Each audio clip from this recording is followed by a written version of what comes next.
हाँ जी प्यारी सत्संगी, जो भी जीव यहाँ पे सत्संग पंडाल में आके सजे हैं, चाहे इस नगर के निवासी हैं, आसपास से आई हुई साथ संगत या फिर बहुत दूर दूर से आई हुई साथ संगत, सबका सत्संग पंडाल में आने का बहुत बहुत स्वागत करते हैं, धन्यवाद करते हैं। जी आयन।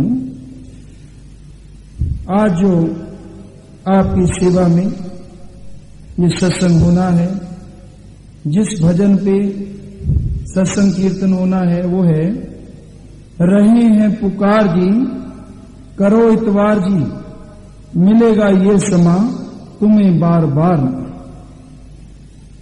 ये भाई हर संत महात्मा ने पुकार पुकार के कहा है कि ये इंसान का शरीर जो तुझे मिला है, ये सोचने समझने और फिर जो सच है उसको मानने के लिए। शास्त्र नाम सिंह जी महाराज भजन के द्वारा ये बता रहे हैं, रहे हैं पुकार जी करो इतवार जी, कि भाई तुझे पुकार पुकार के कहते हैं कि तू सच को मान, ये समय ये शरीर तुझे बार बार नहीं मिलेगा। इसे विषय विकारों में सिर्फ दुनियावी धंधों में लगा के मत गुजार। काम करता है तो भले कर और साथ साथ प्रभु को याद करता है। इस दुनिया में रहने के लिए धन दौलत की आवश्यकता होती है, ये मानेंगे, लेकिन भाई धन दौलत के लिए ही जीना क्या जिंदगी? उसके लिए पाप अत्याचार कोई कुछ भी करना पड़े, ये करते जाना इंसान के लिए अच्छा नहीं है और ये इंसानियत नहीं। इंसान को सोचने समझने के लिए प्रभु ने दिमाग दिया है, बुद्धि दी है, अकल दी है, लेकिन ये सोचता समझता कम है और चलता हमेशा ज्यादा है। कोई भी काम हो कैसा भी हो, इसे ये करता चला जाता है, जायज है नाजायज है इसके बारे में नहीं सोचता। दौलत के लिए किसी पे अत्याचार होता है, किसी का दिल दुखता है, इसे कोई मतलब नहीं।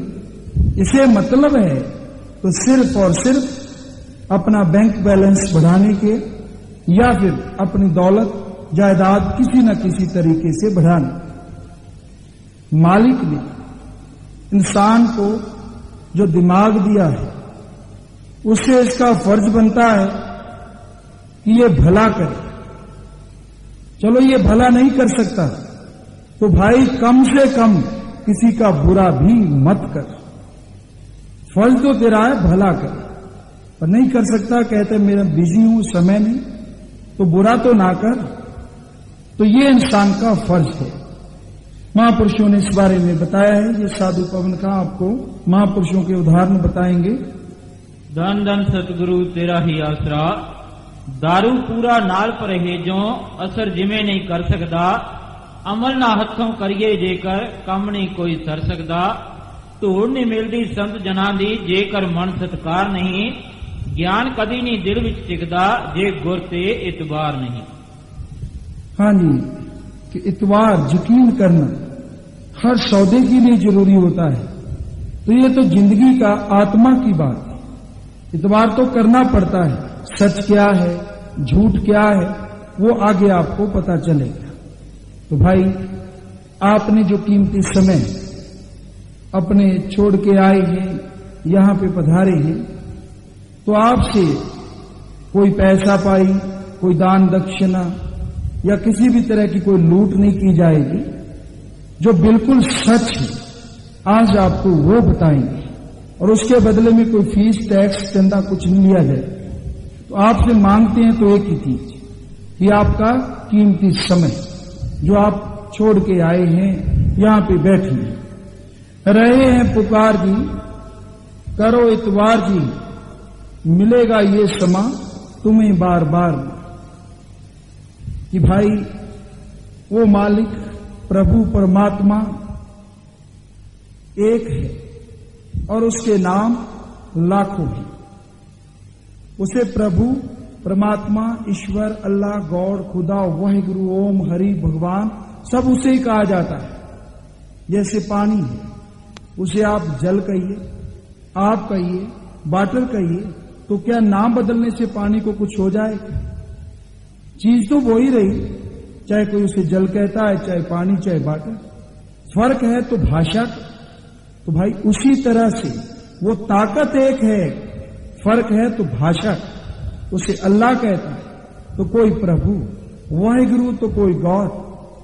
और कई बार क्या होता है, जो साइंसदान भाई होते हैं उनसे बात होती है, कई बार मिले हैं वो, तो कहते हैं महाराज जी हम भगवान को नहीं मानते। तो हमने कहा आप मानते किसे हैं? हम मानते हैं तो एक चीज को कि कोई सुप्रीम पावर है जिसने सारी सृष्टि को कंट्रोल किया हुआ है, यानी सबसे बड़ी ताकत कोई ऐसी है जिसने वास्तव में सृष्टि को अपने कंट्रोल में, काबू में कर रखा है। तो भाई फर्क क्या है? श्रद्धावान भाई ने उसे भगवान, प्रभु, अल्लाह, गॉड, खुदा कह दिया, और वो कहते हैं हम भगवान को नहीं, सुप्रीम पावर को मानते। फर्क कुछ भी नहीं, नाम बदला है, चीज वही है, कहने का अंदाज बदला है। तो भाई इस चीज के लिए मत झगड़िए। ये जो नफरतें पैदा होती हैं, मेरे वाला प्रभु सही, तेरे वाला रब गलत, मेरे वाला अल्लाह सही, तेरे वाला राम गलत, तो ये कहने वाले दरअसल में खुद गलत हैं, क्योंकि एक ही ताकत के लिए वो झगड़ रहे हैं, लड़ाई हो रही है, नफरत पैदा हो रही है। तो भाई ये समझने के लिए तुझे जन्म मिला है। पशु को तो माना कि वो आंखें मूंद के किसी पे यकीन कर ले और उसके पीछे लग के आपस में झगड़ पड़े, लेकिन भाई तुझे तो प्रभु ने दिमाग दिया है सोचने की, और तू सोच, सभी धर्मों के, मजहबों के लोगों को एक जगह बिठा ले और सभी जातों की, ऊंची नीची जैसी भी तू समझता है, जितने प्रकार की, एक जगह पे बिठा लो सबको, और जो आप में से सबसे ज्यादा अकल रखता है, बुद्धि रखता है, तो उससे यह कहा जाए भाई तू जा और इन सब में से कोई एक अंतर ढूंढ के बता जो भगवान ने किया है, आदमी ने नहीं, जो मालिक ने। तो कोई अंतर नहीं ढूंढ पाए। सबके अंदर वैसी हड्डियां, वैसा ऊपर चमड़ा लपेटा हुआ है, वैसी हर नाड़ों में, रगों में लाल रंग का खून बह रहा है, और वैसी ही चर्बी। फर्क क्या है? क्या प्रभु ने कोई फर्क डाला? नहीं। फर्क कहां है? इंसान की सोच में, विचार में।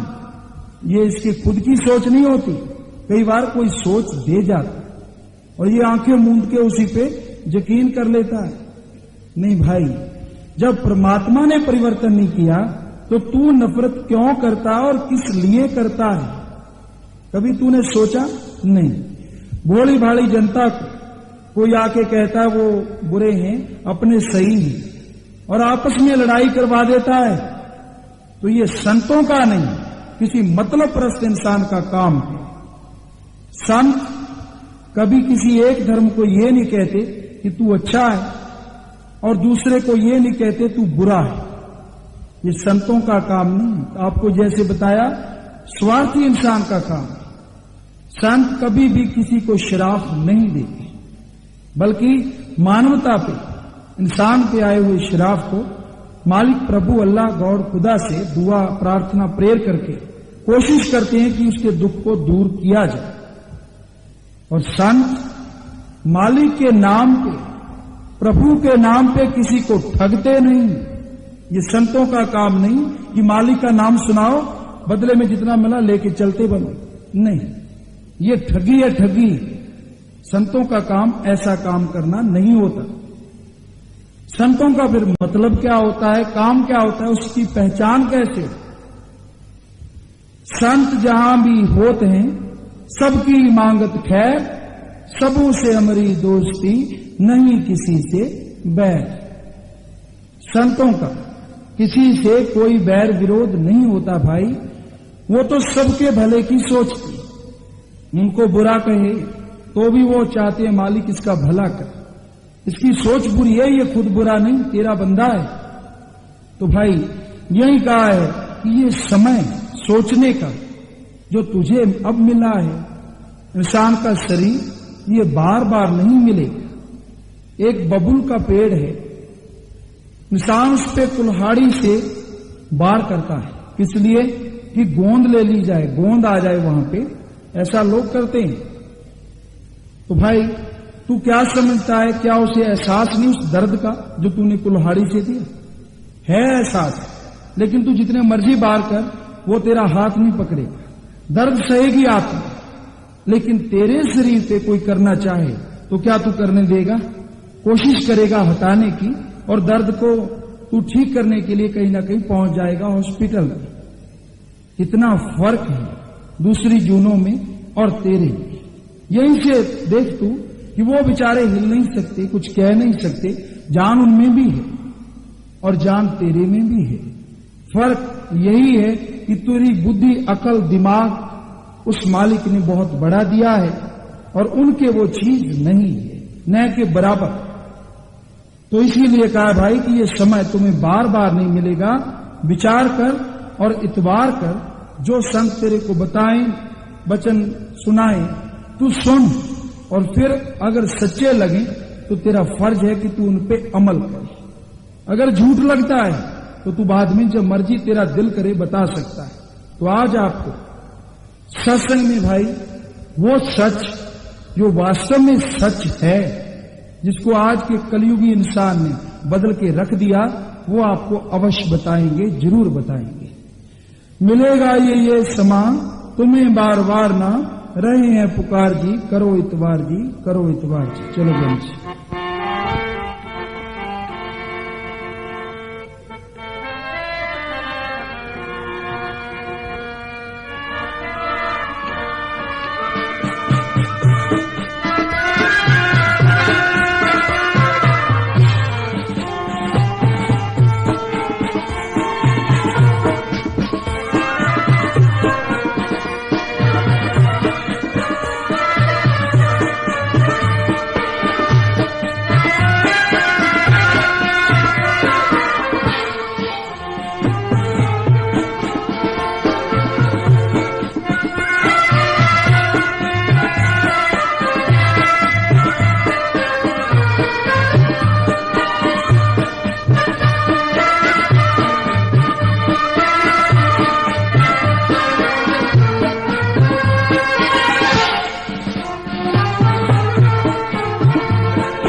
धन धन सतगुरु तेरा ही आसरा।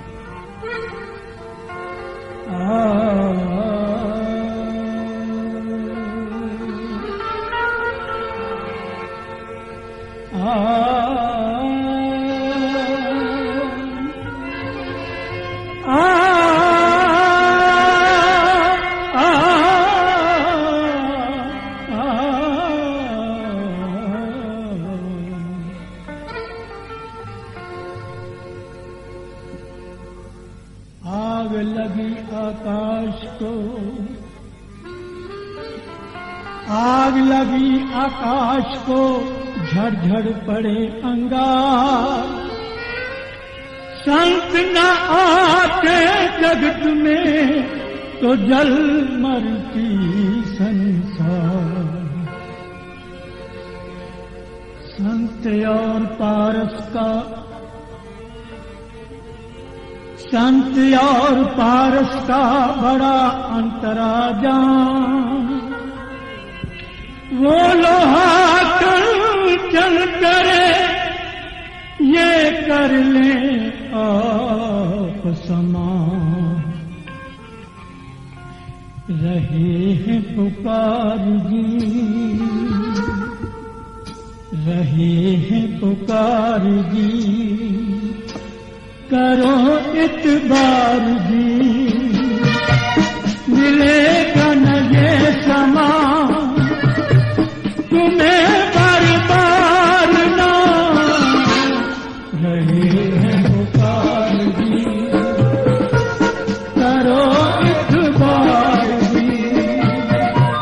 मिलेगा न ये समा तुम्हें बार बार ना।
भुला दिया, जन्म हीरा बड़ा अनमोल मिट्टी ने ला दिया, नींद में सो रहा मैं सब कुछ खो रहा, मिलेगा न ये समा तुम्हें बार बार रहे हैं पुकार दी। हाँ जी, भजन के शुरू में बताया है, जन्म दुर्लभ है पाया, प्रभु मिलने की बार है, क्यों खाने सोने में बिरथा रहा गुजार है। इस बारे में महापुरुष बताते हैं, मनुष्य जन्म दुर्लभ है और मालिक के मिलने का समय है। जो काम हम करते हैं वो सब शरीर के साथ संबंध रखते हैं। इनमें से हमारी आत्मा के काम आने वाला कोई भी नहीं। इसके काम आने वाली चीज केवल साथ संगत है, जिससे नाम की प्राप्ति होती है। इसलिए मनुष्य जन्म को मालिक की भक्ति में लगाकर इससे लाभ उठाओ। हाँ जी, क्यों खाने सोने में बिरता रहा गुजार है की बात ये आती है कि ये इंसान आया किस लिए है और करता क्या है। सुबह उठता है, चाय नाश्ता जैसा भी कोई करता है भाई, उसके बाद दुकानदार दुकान पे, जमींदार जमीन पे, नौकरी पेशा जैसे वहां कोई जाता है, हर कोई अपने काम धंधे के लिए चल पड़ती है। दिन को खाया, रात को आए, खाना खाया, विषय विकारों में खो गए, सो गए, सुबह उठे, फिर से उन्हीं अधूरी कामों को जो अधूरे पड़े पूरे करने के लिए चल पड़े। यही जिंदगी है जो इंसान जिए जा रहा है। तो भाई, ये जो तू सारा दिन करता है, सारा समय जिस पे लगाता है, क्या वास्तव में ये तेरा अपना है? जब तेरी आत्मा ये शरीर छोड़ के जाने लगेगी तो इनमें से जो कुछ तू बना रहा है, क्या कोई ऐसी चीज है जो तेरी आत्मा के साथ जाए? माना यहां के लिए जरूरी है, पर भाई कुछ वहां के लिए भी कर जो आत्मा के साथ जाए। खाने पीने और ऐश उड़ाने में ये एक फार्मूला है, खाओ पियो ऐश उड़ाओ मन का, बुरे काम करो कोई हर्ज नहीं है। और खाने पीने में, खाने में मांस अंडा और पीने में शराब। वैसे शराब पुरातन है इसलिए उसका नाम ज्यादा लिया जाता है, नशे तो इससे भी भयानक आ चुके हैं। तो भाई पहले मांस अंडे की बात कर, तो अपने उन भाइयों से विनती करते, कोई बुरा ना माने भाई, कि जो भाई मांस खाता है वो खाता किस लिए? अपने शरीर की ताकत के लिए या जीवा के स्वाद के लिए? दो ही चीजें बनती। तो भाई अपने उनसे कहते हैं, अगर तू मांस खाना चाहता है तुझे रोकता कौन है? लेकिन तेरे शरीर पे कौन सा घास लगा हुआ? एक छुरी ले ले, अपने शरीर में से जितना मर्जी काट के तल के खा ले, ना कहीं जाना पड़े ना कुछ हो। दूसरों पे छुरी क्यों चलाता है? तेरे भी तो मांस है, लेकिन अपने दर्द होता है, तो दूसरे प्राणियों की क्या होता नहीं। दो तरह के भाई, एक कहता है एक झटके से काट दो तो कोई हर्ज नहीं, दूसरा कहता है धीरे धीरे काट के खाओ तो कोई हर्ज नहीं। तो भाई अपने दोनों से कहते हैं, अगर कोई हर्ज ही नहीं तो आप अपने बेटे की गर्दन पे छुरी चाहे झटके से चलाइए चाहे धीरे धीरे चलाओ तो सही। क्यों भाई, क्यों नहीं चलाते? हर्ज है, गर्दन अलग हो जाएगी। तो तू कभी तो कहता था कि कोई हर्ज नहीं, एक झटके से खाओ या धीरे धीरे। तो भाई ये जो मांस है, दूसरों को मार के खाता है, उन पे छुरियां चलाता है। कई कहते अंडे में क्या है जी, अंडे से आप क्यों रोकती हैं? तो शायद ये इंसान जानता भी है और अनजान बनता है कि भाई जब तू माता के गर्भ में प्रारंभिक अवस्था में था सबसे पहले, तो तेरी शक्ल भी एक अंडे जैसी थी। अगर उसे उस समय तोड़ दिया जाता तो क्या तू बात कर पाता? ये सवाल उठाता नहीं, तेरा शरीर बनना ही नहीं था। तो भाई ये जीवा के स्वाद के दूसरों पे छुरियां चलाता है, अपने पे नहीं। और जो लोग छुरियां चलाते हैं वो फिर बेरहम हो जाते हैं। मालिक का जो रहम उनके अंदर होता है वो खत्म हो जाता है, और इसे ही राक्षस प्रवृत्ति कहा जाता है। और कबीर साहब जी ने इसके बारे में कहा है, बकरी पाती खात है ताकि काडी खाल। बकरी बेचारी घास फूस खाती है, कबीर साहब जी कहते हैं उसकी खाल उल्टी करके निकाल लेती। जो बकरी को खाते हैं ताका कौन हवाल, कि जो उसको खाएंगे उनका हशर क्या होगा, ये कहने सुनने से परे। और फिर कई भाई शराब को कहते हैं जी इसका क्या हर्ज है, आधुनिक युग की खुराक है, जैसे अगर थोड़ी पी ली जाए तो रोटी वगैरह हजम हो जाती है, थोड़ा दिल बढ़ा देती है। तो भाई ये तेरा दिल बढ़ाती होगी, लेकिन बहुत इलाकों में इसने दिल तो बढ़ाया एक बार, लेकिन घटाया बार बार। कैसे? एक बार पी के भाई मानते हैं कि जी दिल बड़ा हो गया, और वो दिल बड़े ने क्या किया, किसी दूसरे आदमी को मार दिया, और वो दुश्मनी पड़ जाती है पीढ़ी दर पीढ़ी। एक बार तो दिल बढ़ा, लेकिन आने वाली सारी पीढ़ियों का दिल घटता रहता है, पता नहीं कब दुश्मन बार करती। और रहेगा बात स्टैंडर्ड की, कई भाई कहते हैं जी हम ऐसे थोड़े पीते हैं, हम तो कुछ भाई बैठते हैं, चीयर्स वगैरह करते हैं, गिलास टकराते हैं और फिर पीते हैं, और वो भी विस्की, थोड़ी बहुत नहीं, 1000 वाली बोतल या उससे भी ज्यादा, बहुत महंगी है, वो पीते हैं। आपको पता ही नहीं होगा शायद, हमें पता है, आपको स्टैंडर्ड की बात बताते हैं। बुरा नहीं मानिएगा, हम आपको नहीं, जो हमने देखा है वो बता रहे हैं, और सारी सत्संग में वही बताएंगे जो बिल्कुल सच होगा, उसमें कोई झूठ हो तो आप जब पीछे बैठेंगे जब मर्जी कह सकते हैं महाराज जी ये आपने झूठ कहा। तो एक भाई थे क्लीन शेव, उनसे जानकारी थी, गंगानगर जिले की बात कह रहे हैं भाई आपसे। तो उनको हम ये कहते कि भाई शराब मत पिया कर, ये बुरी चीज है, इसमें क्या रखा है। तो वो भाई कहा करते जी आपको क्या पता गांव वालों को शराब क्या चीज होती है, ये शराब बहुत अच्छी चीज है, इसमें सरूर बनता है, फला फला होता है, बड़ा कुछ करता वो। अपने कहा भाई ये खराबी भी बहुत करती है, बच के रहना। कहने लगा जी ना, हम स्टैंडर्ड वाले होते हैं, हमारा हाई स्टैंडर्ड है, और आप लोगों को पता नहीं है उस चीज के बारे में। हम तो बड़े आराम से पर्दे में पीते हैं, कोई ऐसे थोड़े ही है कि ऐसे गलियों में चक्कर निकालते हैं, आराम से घर में बैठ के पीते हैं। अपने कहा तेरी मर्जी भाई, पर ख्याल रखना तेरे स्टैंडर्ड का। तो भाई हुआ क्या, एक दिन उनकी पार्टी या क्लब में कोई ऐसा काम चल रहा था, कोई पार्टी दी गई, कोई जन्मदिन की या कोई अच्छा काम हुआ, उसका लाभ हुआ उसके बारे में।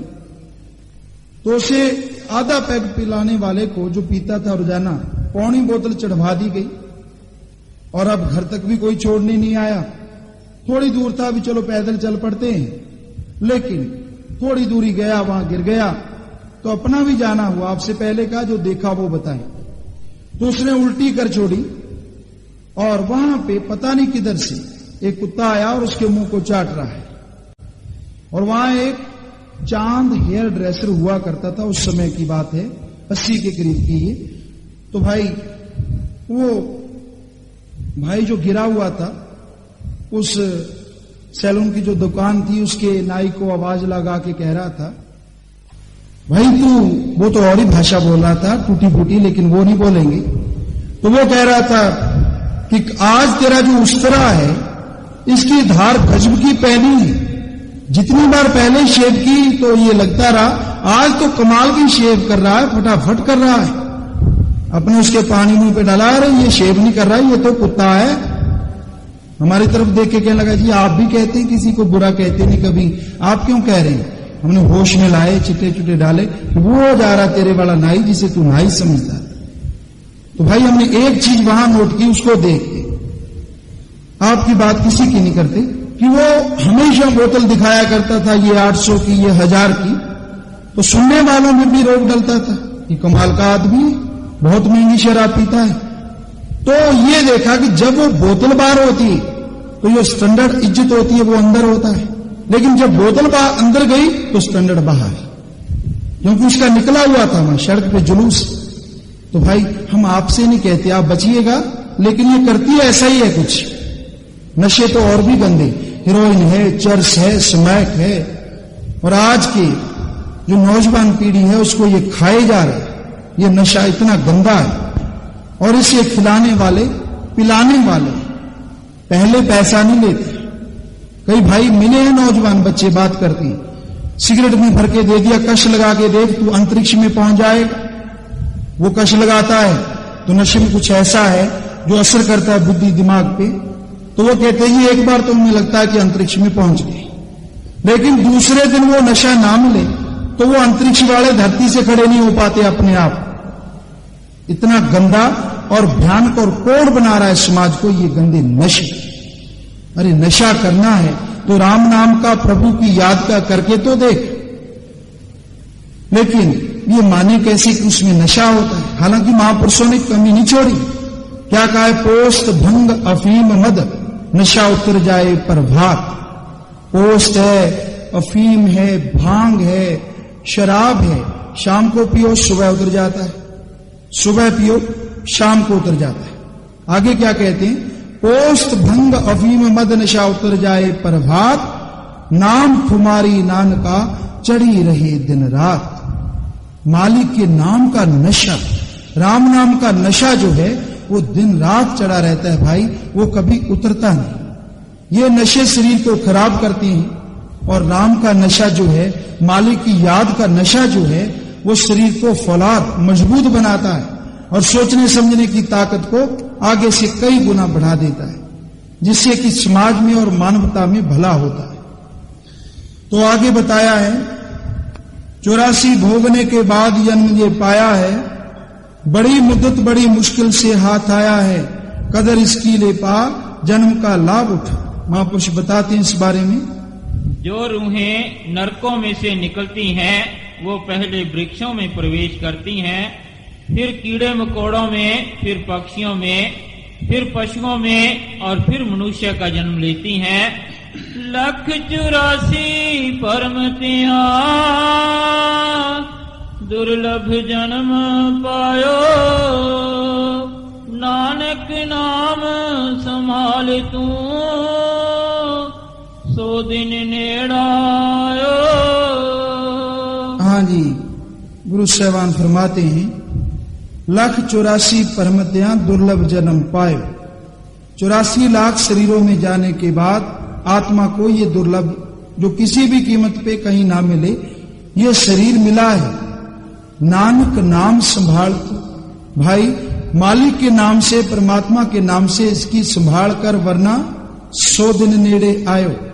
तेरी मौत का दिन नजदीक आता जा रहा है, जब तेरी आत्मा फिर से उन शरीरों में चली जाए। और यही बात हिंदू महापुरुष कृष्ण जी महाराज कहते हैं, आत्मा एक शरीर को छोड़ती है दूसरे में, उसको छोड़ती है उससे अगले में चली जाती है, और निरंतर ये चक्कर चलता है। लेकिन इंसान का शरीर ऐसा है जिसमें ये चाहे तो मोक्ष मुक्ति हासिल कर सकता है। आगे फिर बताया है, अगर चाहता इसी जन्म दयाले नाम को, मुकाना चक्र 84 का आया जिस काम को। महापुरुष फिर बताते हैं इस बारे में, दुनिया के दुखों कलेशों और जन्म मरण के चक्कर से छूटने का साधन बिना नाम के और कोई नहीं। ये सब साधनों से ऊंचा और स्वच्छ साधन है। इसकी कमाई करने वाले को और सब साधनों के गुण प्राप्त हो जाते हैं। हाँ जी, अगर चाहता है इसी जन्म दयाले नाम को, मुकाना चक्र 84 का आया जिस काम। तो भाई आपसे पहले भी विनती की और अब भी, कि अपने तो सभी धर्मों को मानने वाली, सभी जातों को हर एक से प्रेम से बर्ताव और प्रेम का ही पाठ पढ़ाते हैं भाई। तो अब आपको वो सच्चाई बताने जा रहे हैं। शायद किसी को बुरी लगे तो हम विनती करते हैं कि भाई बुरा नहीं मानना। हम किसी एक धर्म को नहीं कह रहे, जो इस कलयुग में फैल चुका है पाखंडवाद, और जिसकी वजह से उस प्रभु अल्लाह मालिक को लोग दूर होते जा रहे हैं, उसको कुछ और ही समझ रहे हैं। तो वो क्या है, यानी मालिक कैसे मिलता है और आज का इंसान उसे क्या बना रहा है। तो भाई सबसे पहले कि कोई भाई आपके शहर में आता है, महापुरुषों के ग्रंथ पढ़ के आपको सुनाता है, आपसे यह कहता है कि प्रभु जो है वो सर्व सामर्थ है, शक्तिशाली है, कण कण में विराजमान है, सब कुछ बनाने वाला है, तो श्रद्धावान भाई जानते हैं कि ये सच है। वो कहते हैं जी बिल्कुल सच। लेकिन बाद में वो भाई कहता है ये चद्दर बिछा दी, आओ और मालिक के नाम पे पैसा दो। तो जरा सोचिए, प्रभु ने दिमाग दिया है। एक तरफ वो भाई कहता है परमात्मा सारी सृष्टि को बनाने वाला है, दूसरी तरफ कहता है भगवान के नाम पे पैसा दो। तो भाई जो भगवान सारी सृष्टि को बना सकता है, इंसान को बना सकता है, तो क्या वो इंसान के बनाए रुपए को नहीं बना सकता? अगर बना सकता है तो उसके नाम पे ठगी क्यों, इसलिए। और फिर आप लोग जो पैसा देते हैं, क्या वो किसी आदमी को देते? नहीं। किसको देती? प्रभु राम मालिक, उसके नाम पे देते हैं ना। तो वो आपके शहर से पैसा लेके गया, आपका फर्ज बनता है 5 सदस्य की कोई कमेटी बनाई जाए या 10 की, जो उसके साथ साथ जाए, क्या देखने के लिए कि उस पैसे को भगवान जी कभी लेने भी आते हैं कि नहीं। फर्ज तो बनता है भाई, आपने कौन सा आदमी को दिया, देखना तो चाहिए कि भगवान जी कभी लेने भी आते हैं, हमने तो उसे भगवान जी का समझ के दिया था। तो आप अगर ऐसा देखने की कोशिश करेंगे तो पहले तो वो आपसे के कहेंगे कि अपना वापस ले लो, बाकी कोशिश जितनी मर्जी करो, ना भगवान जी कभी लेने आए हैं और ना वो कभी लेने आएंगे। दूसरी बात, क्या उस ताकत भगवान मालिक को कोई रोक सकता है? कोई नहीं रोक सकता, इतनी ताकत शक्तिशाली है वो।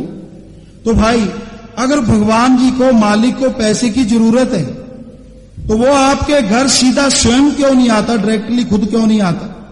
वो आए, आप खुश भी हो कि भगवान जी के दर्शन हुए, हमारे आओ भागे, और उसके हाथ में पैसा दें ताकि आपको संतुष्टि हो कि हमने भगवान जी को दे दिया।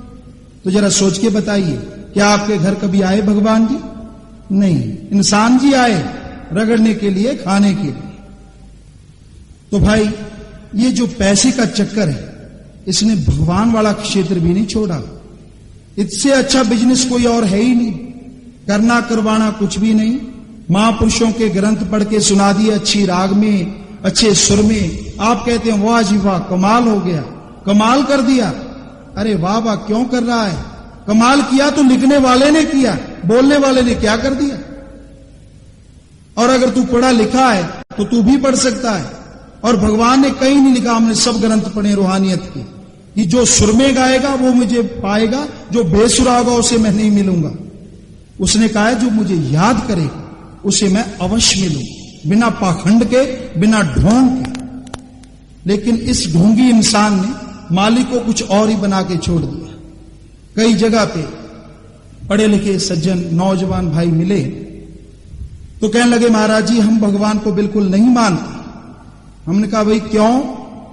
कहने लगे जी भगवान के पास जाओ तो कुछ ना कुछ देना पड़ता है, ये कैसा भगवान है? जब मर्जी जाओ, कोई भी है तो वो कहता है बाद में झोली फैला देते हैं, हम नहीं मानते भगवान, भगवान तो मंगता हुआ बैठा है। हमने कहा भाई तू गलत सोच रहा है, तू जो भगवान को मंगता कह रहा है तो तू हमें बता, क्या तेरे घर भगवान कभी आया? तूने उसे कभी कुछ दिया? कहने लगा नहीं। तो किसको दिया? इंसान को। तो इंसान को मंगता कहे, भगवान को क्यों कहता है? जहां वो कभी आया हो तो बता। तो भाई फिर आप कई बार दान वगैरह भी देते होंगे, उसके बदले में पर्ची रसीद भी मिलती होगी। तो जरा सोच के बताइए, आपके पास होंगी वो पर्चियां, तो क्या किसी पर्ची पे परमात्मा के सिग्नेचर हस्ताक्षर हैं? अगर नहीं है तो आपको कैसे पता चला कि वो पैसा भगवान के पास गया? और इंसान ये पैसे से भगवान को कैसे खरीदता है ये भी देखिए। एक भाई की बात सच्ची बताएंगे आपको, पहली वायदा किया है, उसने 2.5 लाख रुपया किसी बिजनेस में, व्यापार में लगा दिया। और अचानक उसे ऐसा लगा कि व्यापार में घाटा पड़ेगा।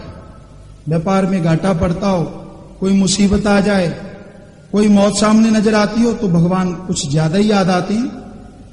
तो वो याद कर रहा था क्या जिस भी मालिक भगवान को वो मानता था, हमें ये नहीं कहते वो कौन था, कोई बुरा मान जाए महाराज जी आप तो हमें कह रहे नहीं। तो वो जिस मालिक भगवान को मानता था क्या कहता है, हे मालिक ये मैंने 2.5 लाख लगाए, तू 2.5 का 5 लाख कर देना और मैं तुझे 125 का प्रसाद खिलाऊंगा। सुनिए बात, 1 नंबर ठगी भगवान के साथ। अरे जो तेरे 2.5 के बदले में 5 लाख दे सकता है, क्या अपने लिए 125 का प्रसाद नहीं खा सकता बेचारा?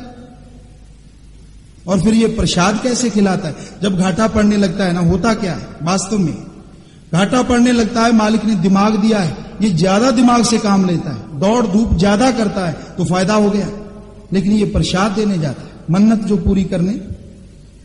तो देखिए वो भाई कैसे जा रहा है, प्रसाद का डिब्बा है, नहा धो के 125 का प्रसाद, बहुत अच्छा, बहुत ही कीमती।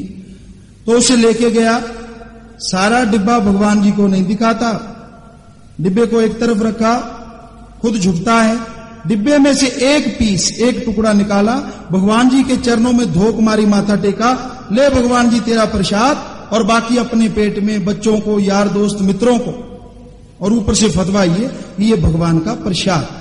2 नंबर ठगी भगवान से। क्यों भाई, तूने तो 125 का सारा कहा था और बेचारे को दिया एक टुकड़ा या थोड़ा सा गुलदाना, तो क्या भगवान ने तेरा हाथ नहीं पकड़ा? बुद्धू मेरे साथ भी ठगी, मेरा रख डिब्बा सारा यहां पे। पकड़ना तो चाहिए था भाई, वो तो जाने जान है, फिर क्यों नहीं पकड़ा? इसलिए क्योंकि ना तो भगवान मालिक कभी किसी से प्रसाद मांगता है और ना ही वो खाता है। तूने खुद ही कहा मैं तुझे खिलाऊंगा और खुद ढकार के कहता है तुझे खा लिया। कमाल का ये इंसान।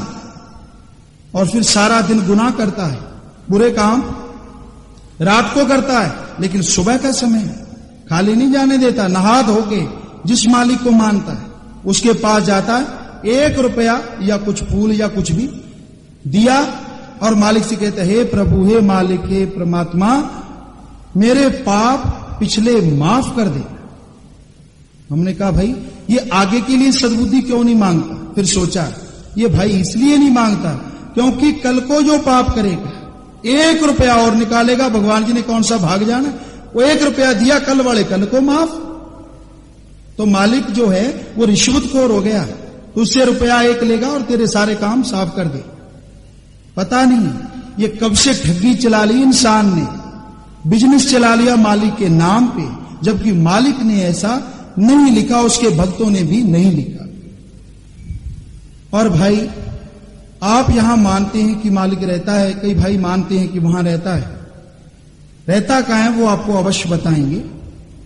तो भाई वहां पे इंसान जाता है तो कभी खाली हाथ नहीं जाता, या तो जेब में पैसा या फिर खाने पीने की कोई चीज होती है वो मालिक को देने जाता है।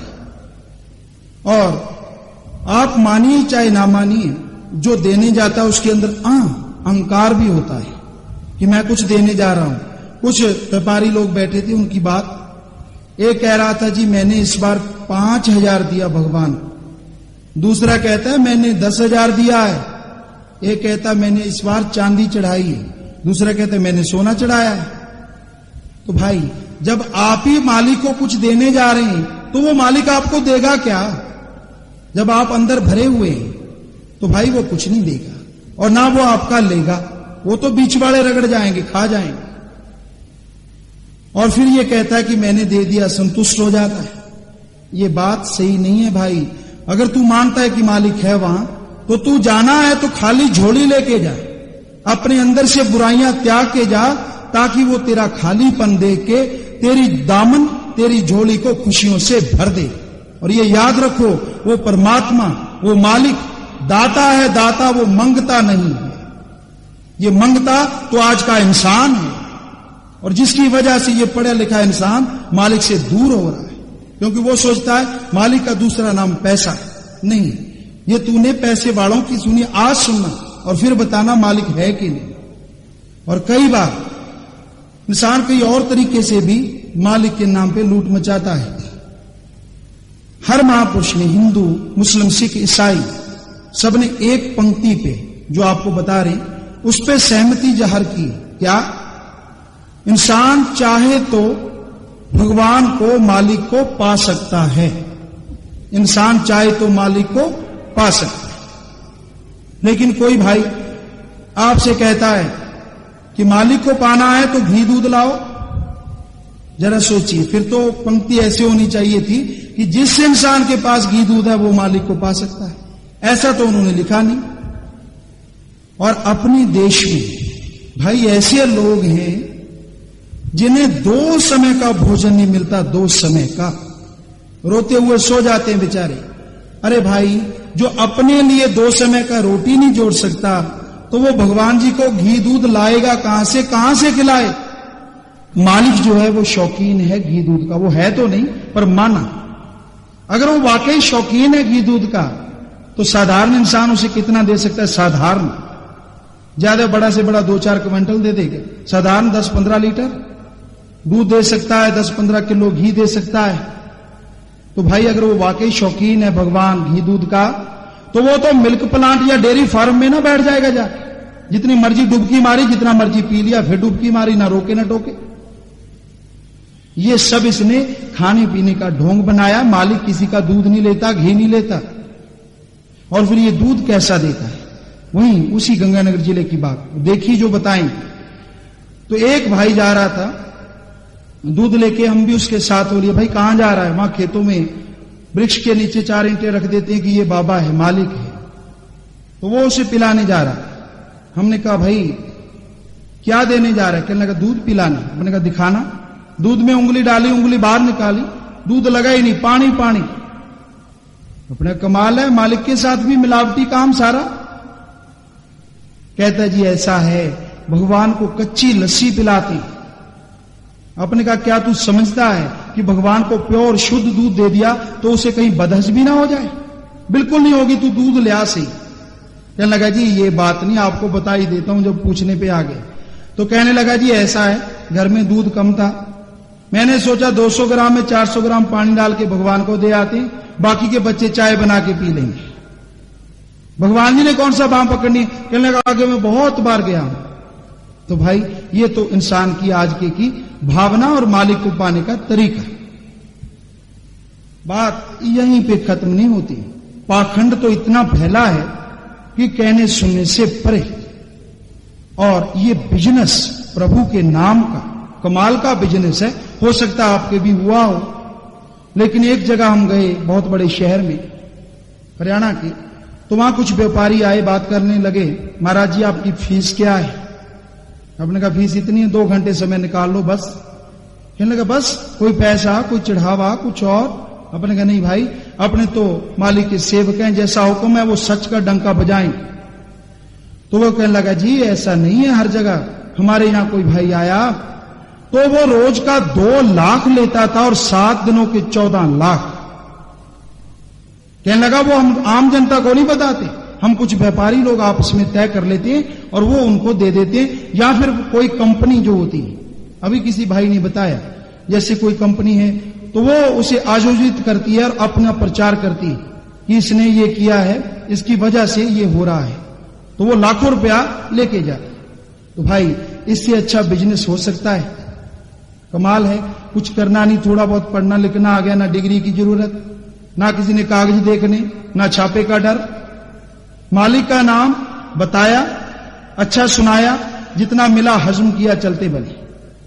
अरे भाई ये बिजनेस एक बार तो अच्छा लगता है उनको, लेकिन ये अपने बिल्कुल सच कहते हैं कि जो मालिक के नाम पे ये जो ठगी है, इसके लिए मालिक उसे सजा तो अवश्य देगा, लेकिन थोड़ा समय लग सकता है। चाहे कोई भी है जो मालिक के नाम पे भोली भाली जनता को लूटता है। हम किसी को बुरा नहीं, लेकिन जो बुराई है उसकी बात कर रहे हैं, जिसकी वजह से लोग मालिक को मानने से हटते जा रहे हैं। और पाखंड और भी है। जैसे एक भाई कहता है कि मालिक को पाना है, प्रभु को देखना है, तो लाल रंग के वस्त्र पहनो, पीले रंग के पहनो, कोई भी रंग, तो एक तो कहना ही पड़ेगा। तो जरा सोचिए, किसी विशेष रंग के कपड़े पहनने से प्रभु मिलता, फिर तो बड़ा आसान काम है भाई, आप समझदार हैं। 2 पैजामा कुर्ता पैंट शर्ट लाल रंग की बना के रख लो, जब भगवान जी को बुलाना अपने तन पे पहनो, जब उनको विदा करना उतार के दूसरे पहन लो, मौज बन गई। अरे ये निरा पाखंड है, पाखंड। और पाखंड कई और भी है। कैसे? पढ़े लिखे लोग भी इसमें फंसते जा रहे हैं पाखंड में। देखा है कई बार गले में डालते हैं, कहते हैं रुद्राक्ष वगैरह, एक मुंह वाला, 2, 3, 4, 5 वाला, या एक मुंदरी होती है विशेष तरह की। तो उसको देने वाला कहता है ये गले में पहन लो, उंगली में पहन लो, आपके बिगड़े काम बन जाएंगे, आपको लाखों का फायदा होगा, करोड़ों का फायदा। नीचे तो वो रुकते नहीं, तो फिर बिकेगी कैसे? सीधा लाख पे निगाह। तो भाई वो कहता है आपको मुंदरी देके लाख का फायदा करेगी, और बदले में मोल कितना? 500 या 800।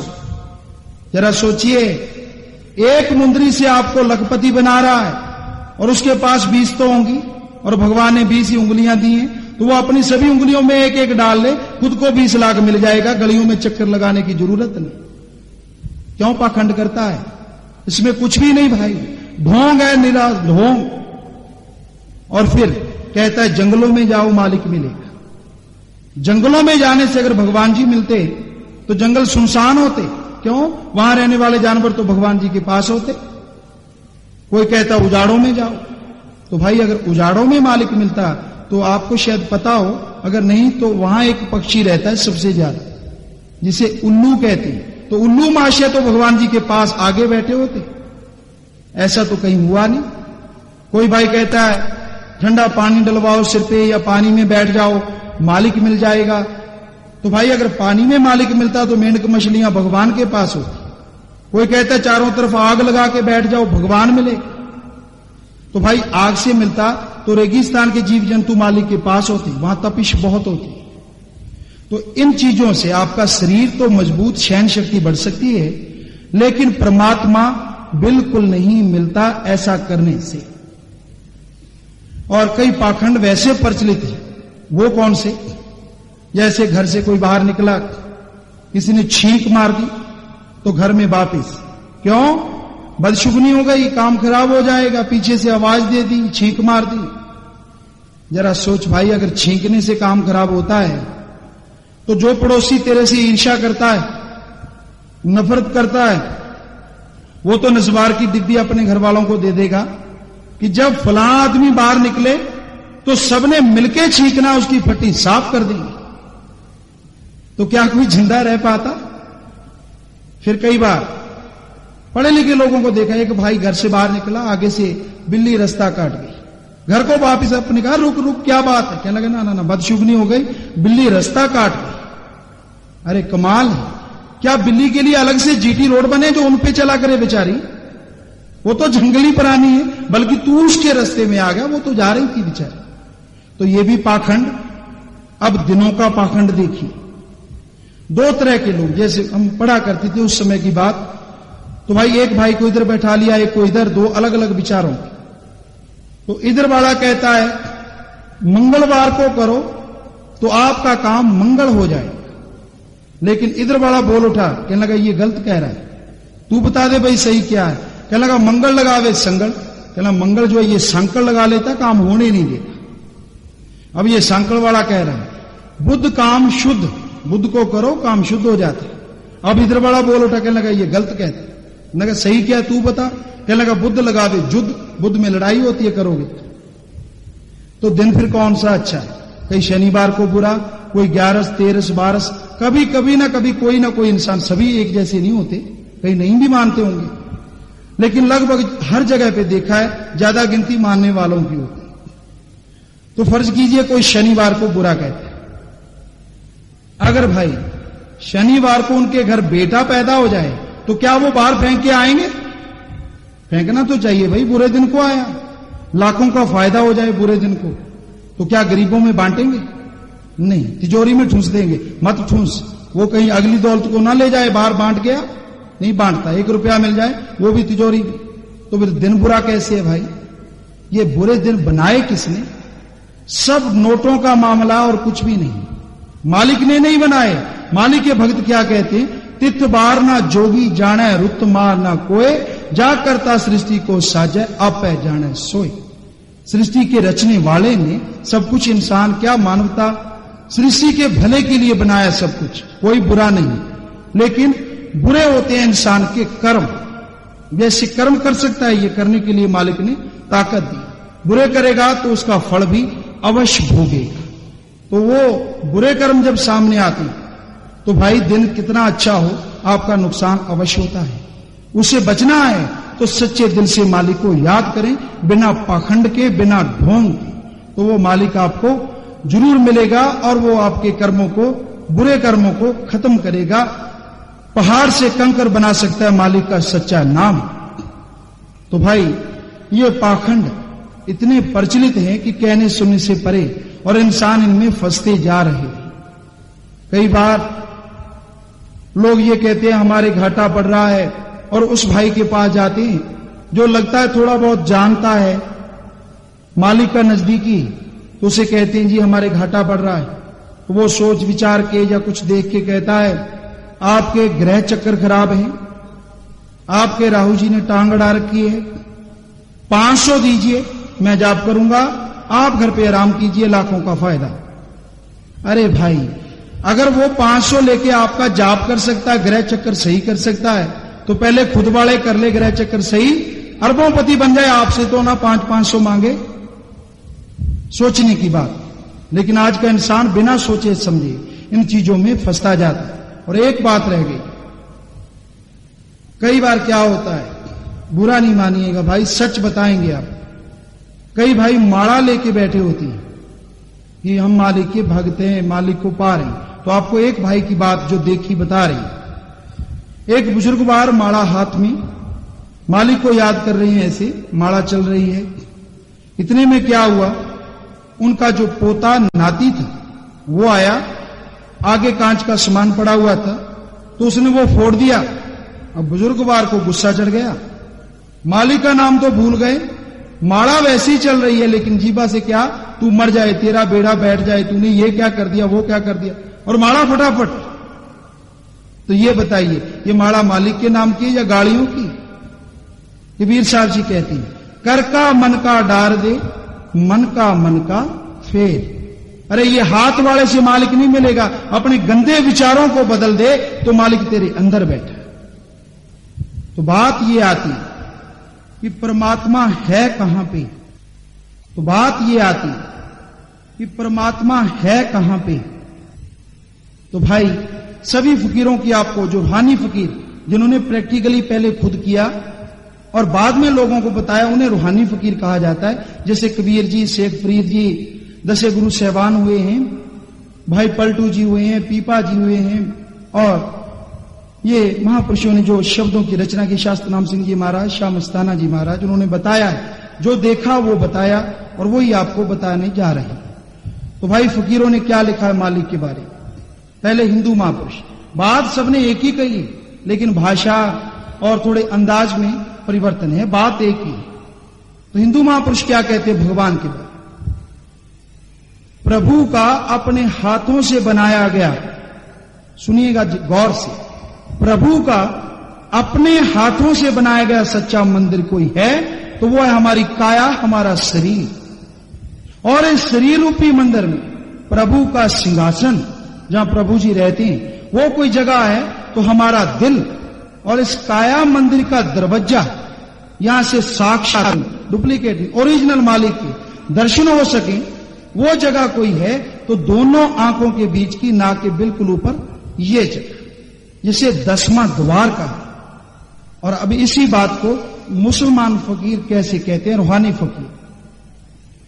खुदा के अपने द्वारा बनाएगी सच्ची मस्जिद कोई है तो हमारा जिस्म, जिस्म रूपी मस्जिद में उस खुदा अल्लाह का कोई आसन है तो वो दिल। और इस मस्जिद का मेहराब, मेहराब वो भाई कहते हैं या खुदा सामने हो और उसे सजदा किया जाए, मेहराब कोई है तो दोनों आंखों के बीच की ये जगह। अब इसी बात को सिख महापुरुष कैसे फरमाते बाणी में, मन मंदिर तन बेस कलंदर घटी तीर्थ नावा, एक शब्द मेरे प्राण वस्त है बहुत जन्म ना आव। कि मन मालिक की रहने का दिल जगह है, शरीर जगह है, और ये जो जगह है दसवां द्वारी उन्होंने कहा है, ये जगह यहां उसका शब्द जिसे कबीर साहब धुनात्मक, गुरु साहबान धुर की बाणी, अनहद बाणी, मुसलमान वांगे इलाही, अंग्रेज फकीर गॉड की वॉइस ऑफ लाइट कहा है, वो यहां चल रही है। इसे कोई पकड़े तो जन्म मरण से मोक्ष मिलेगा, मालिक के दर्शन। अब मालिक कहां रहता है इस बारे में अंग्रेज फकीर कैसे कहे। What is the temple of God, शरीर मालिक के रहने का मंदिर है। तो ये बात कि हार्ट के अंदर वो रहता है, तो ये बात शायद किसी भाई की ना जचे, एक के नहीं जची, वो आपको बताते शायद फिर आपको भी समझ आ जाए। तो वो डॉक्टर साहबान थे बंगाल से, तो वो कहने लगे महाराज जी मैंने जितने फकीरों को सुना है, रूहानी फकीरों को पढ़ा है, सुनने को तो कम मिले हैं, पढ़ा है, तो सबने यही इशारा किया है कि हार्ट में मालिक रहता है, गॉड रहता है, भगवान रहता है दिल में। कहने लगा मैं दिल का माहिर डॉक्टर हूं, हार्ट स्पेशलिस्ट और ओपन हार्ट सर्जरी, दिल को खोल के मैं ऑपरेशन करता हूं। तो महाराज जी मुझे तो भगवान कहां दिखे नहीं, मैंने दिल का ऑपरेशन किया है, बिल्कुल खोल के देखा है, मुझे भगवान नजर नहीं आए। तो अपने कहा वो सामने गाय खड़ी है, भैंस। कहने लगा हाँ जी, तो तू या सर्जरी वाला सामान लेके, और उसके जो थन है यहां से दूध दुहा जाता है, उन पे चीरा लगा, देख क्या उसमें 20 किलो दूध है। कहने लगा वो तो नहीं होगा, हमें पता है वहां तो कुछ भी नहीं होता। तो भाई अभी बछड़े को छोड़ दे तो फिर देख कैसे एकदम से 20 किलो दूध आ जाता। कहने लगा ये तो भावना हार्मोन्स होते हैं। तो भाई वो तेरे चीरे से नहीं, वो भावना से मिलेगा, वो भी भावना होती है। तो कहने लगा जी मैं तो फिर मछली खाता हूं, हमारा तो काम ही मछली और चावल खाना है, मैं कैसे छोड़ूंगा, आप तो मांस छुड़वाते। तो अपने कहा भाई अगर उसे देखना है तो ये छोड़ना तो पड़ेगा जो बताएंगे। तो वो छोड़ गया, कहने लगा चलो मैं छोड़ूंगा, पर अगर ना हुआ तो अपने कहा भाई सिमरण करेगा तो मिलेगा। ऐसे तो कहते नहीं ये ले भाई 5 रुपए का है घर में रखना खुशी मिलेगी, नहीं, कोशिश कर, प्रैक्टिकली करेगा तो अवश्य मिलेगा। तो वो भाई चला गया 1 महीने के बाद और बिल्कुल लेट गया। कहता है महाराज जी मैंने वास्तव में देखा है कि वो परमात्मा अंदर है, और मेरे 10 रोग लगे हुए थे, मैं डॉक्टर था लेकिन 10 बीमारियां थी, मैंने जोर लगा लिया नहीं हटी। और जब से राम का, मालिक का, गॉड का, परमात्मा का नाम लिया है, उसे याद करता हूं, तो वो 10 बीमारियां खत्म हो गई जब से मैं मछली नहीं खा रहा। तो भाई जो कहते हैं कहां है, तो भाई वो आपको बता दिया यहां है, लेकिन मिलेगा अंदर की सच्ची भावना से, ना कि ऑपरेशन से या चीरा फाड़ी से, वो नहीं मिलेगा। हां तू करके देख प्रैक्टिकली, फिर ना मिले तो बात करना, पर मेहनत तेरी, मेहनत तुझे करनी पड़ेगी। क्योंकि मुसलमान फकीर भी फरमाते हिम्मते मर्दा मद दे खुदा, हिम्मत इंसान करे तो मदद भगवान खुदा अल्लाह करता है। और एक पाखंड अभी याद आया ख्याल में कि बुजुर्गों ने कई बार ये कहा है आपके दरवाजे पे कोई आ जाए तो उसे खाली मत लौटाओ। कुछ हद तक ये बात ठीक है, लेकिन पूरी तरह से नहीं। अगर आपके दरवाजे पे कोई हट्टा कट्टा नौजवान, कपड़े चाहे कैसे भी हो, वो भीख मांगने आता है तो उसे बिल्कुल भी भीख मत दो, उसे सीख दो शिक्षा, भिक्षा नहीं शिक्षा। क्या, चल भाई तू जाके मेहनत कर, सारा दिन कर, शाम को 20 रुपए हमसे ले जा। आपने बुजुर्गों से, रूहानी फकीरों से या देशभक्तों से ये तो सुना होगा कि ये जो धरती है ये सोना उगलती है वास्तव में, लेकिन ये हट्टे कट्टे भीख मांगने लग गए तो ये सोना नहीं उगलेगी, क्योंकि मेहनत नहीं करेंगे तो सोना आएगा कैसे। तो भाई यही वजह है इस देश की कमजोरी, आर्थिक हालत। इंसान बहुत जगह अपने अभी गए एमपी में, तो लोग जो आदमी वो तो घरों में बैठे हुए और औरतें खेतों में काम करती। तो अपने कहा भाई तू भी किया कर मेहनत, क्या तू इस आड़ में बैठा है, कब भगवान छप्पर फाड़े और मैं झोली कर लूं। मेहनत कर, मेहनत, भगवान ने शरीर दिया है। तो भाई यही वजह है कि ज्यादातर लोग इस लाइन में आ रहे हैं भीख मंगे। क्यों? एक देखिए आप डिग्री लेती, एमएड बीएड या कुछ भी, तो कितना हिस्सा जिंदगी का उसके लिए लगाना पड़ता है, फिर डिग्री मिलती है, फिर आप कोई डिप्लोमा कोर्स कोई भी करते हैं, कितना समय लगता है, मेहनत करनी पड़ती है, और फिर नौकरी मिलती है काफी देर जूते घिसाने के बाद, किसी को तभी मिल सकती है। तो भाई उन लोगों को तो फिर मौज बन गई, ना जिंदगी का हिस्सा बारा, ना डिग्री ली, जाके दरवाजा खड़काया कपड़े थोड़े से अलग तरह के और आगे झोली कर दी, कुछ भी नहीं करना पड़ा, झोली में डाल दी। अरे भाई ये हराम का खाना है, हराम। जो खाएंगे उन्हें तो पाप है ही है, जो उन्हें खाने के लिए उत्साहित करते हैं वो भी पाप के हकदार हैं। और ये देश कमजोर इसीलिए ज्यादातर क्योंकि जमीन में कमी नहीं, हर चीज में कोई कमी नहीं, पर बहुत से लोग भाई ऐसे देखे गए हैं। हां, आपके दरवाजे पे भीख मांगने के लिए कोई अंगहीन, लाचार, चाहे वो जानवर है, पक्षी है, आदमी है, तो उसे आप मत लुटाइए, खाना दे दीजिए, पैसा नहीं।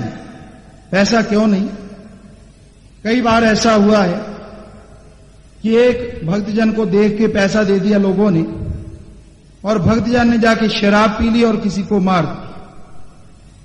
लोगों ने पैसा दिया, भावना थी कि पुण्य कर रहे हैं, लेकिन वास्तव में क्या हुआ? उसने किसी को मारा आपके पैसे की वजह से।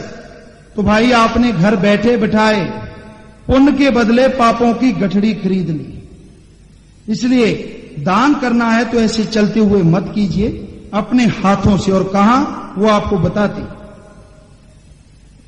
अगर आप वास्तव में दान करना चाहते हैं, जो कि रूहानी फकीरों की निगाह से भी बिल्कुल सही है, और आर्थिक हालत जैसी चल रही है उसके हिसाब से भी बिल्कुल सही है, कि भाई अगर दान करना है तो आप अपने आसपास निगाह मारो, कोई ऐसा गरीब आदमी जो बीमारी से तिल तिल करके मर रहा हो और आपके पास दान के लिए पैसा, आप उसका इलाज करवा दीजिए।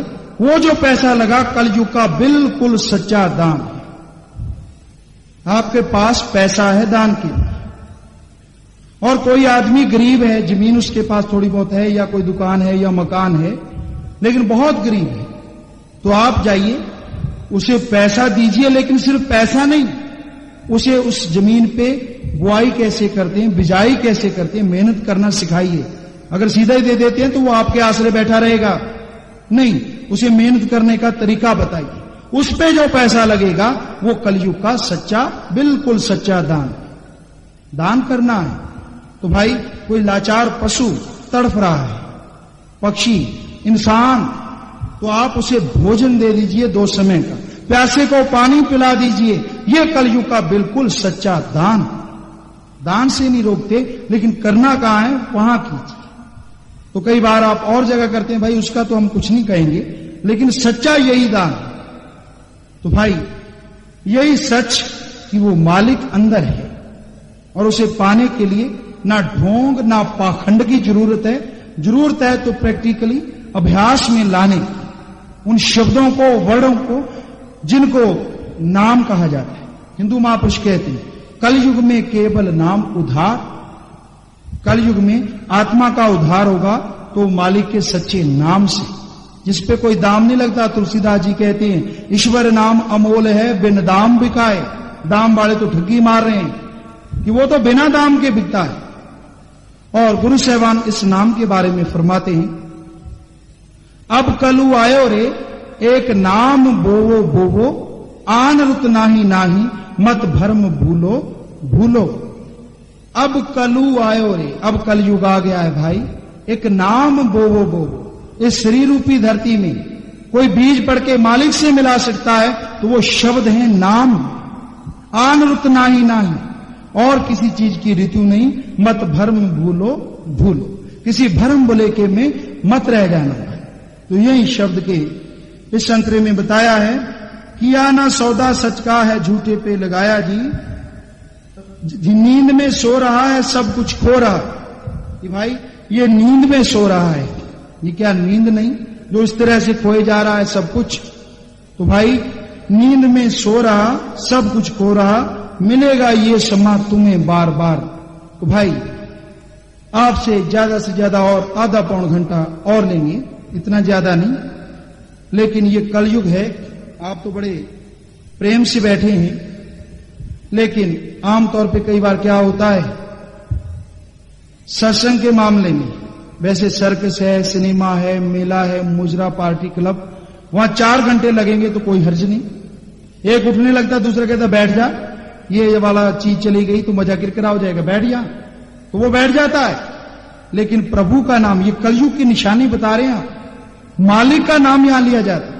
तो कई बार कई भाई 15 बार तो घड़ी देखते हैं, ये अभी घंटा ही हुआ, ये हिल क्यों नहीं रही, कहीं खराब तो नहीं हो गई, बेचैनी और शरीर में कहीं दर्द, कभी कुछ, क्यों? क्योंकि ये सिर्फ मतलब प्रस्त जो हुआ बैठा है, अपने काम से मतलब है। जब देखा यहां लाभ नहीं तो कहता है चल यहां से, यहां तो कोई बात बन नहीं रही, अपना सौदा नहीं बिकेगा। अरे आज तक सौदे बेचता रहा है, प्रभु का सौदा देख तो सी है कैसा, अभी बेचैनी शुरू, अभी तो थोड़ा देर ठहर। जो सच है उसको सुनने के लिए ये जरूरी होता है भाई कि बैठना, और सच जब अंदर आता है तो पहले से जो झूठ से जुड़ा हो, बेचैनी तो भाई होती है, पर बुरा नहीं मानिएगा, ये सच है और इसे कोई झुठला नहीं सकता। और ये भी सच है, वो प्रभु पवित्र था, है और रहेगा, वो दाता था, है और रहेगा। मंगता इंसान हो सकता है, इंसान झूठा हो सकता है, लेकिन भगवान कभी झूठा नहीं हो सकता। साइंस भी इस चीज को मानने लग गई, वो कैसे आपको आगे बताएंगे। मिलेगा ये समा तुम्हें बार बार ना, तुम्हें बार बार ना। चलो ज्ञानी जी। रहे है पुकार जी, करो इतबार जी, मिलेगा न ये समा तुम्हें बार बार जी, रहे है पुकार जी।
कुछ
भजन के आखिर में बताया है, पूंजी श्वासों की जीव है साथ लाया जी, किया ना सौदा सच का है झूठे पे लगाया जी, श्वास हीरे लाल जी रहा क्यों गाल जी। ये जो श्वास है भाई, ये महापुरुषों का मानना है और सच है कि जितने जिस आत्मा को मिले होते हैं उसे कम ज्यादा नहीं हो सकते।